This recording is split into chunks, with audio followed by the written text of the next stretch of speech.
Don't you just love it when you've spent all day working on a project and somebody comes by who hasn't been with you all or helped you all day and says, "You missed a spot"?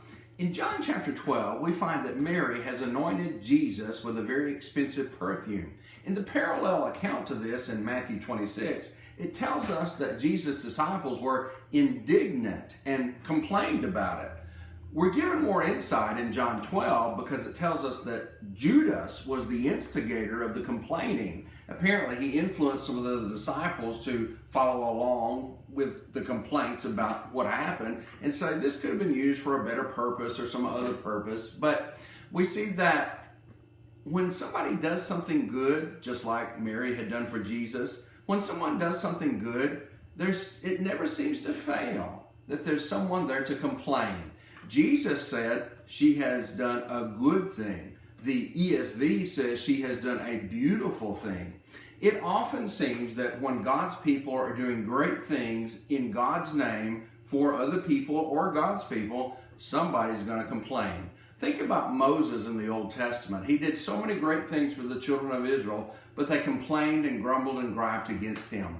Think about the prophet Jeremiah, who spent decades preaching the truth that God sent to him, and yet no one listened to him, and they complained and they griped and they tried to take him out of the picture. Think about Nehemiah rebuilding the walls of Jerusalem, and those people who came from outside and complained and criticized him for what he was doing.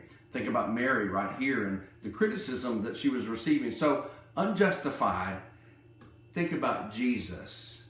Think about all the great things that Jesus did in his ministry.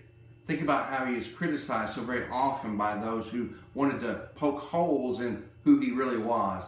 Think about how that's still the case with Jesus and how people still criticize the good thing that Jesus did on the cross. When our children were little, we taught them to memorize a verse in Philippians chapter 2, verse 14. Do all things without complaining or grumbling. Sometimes we fail to put that verse into practice. But let's look at our lives. Let's look at the good things people are doing, and rather than pointing out the deficiencies that may be really valid, let's praise them. Let's encourage them. Let's criticize a whole lot less.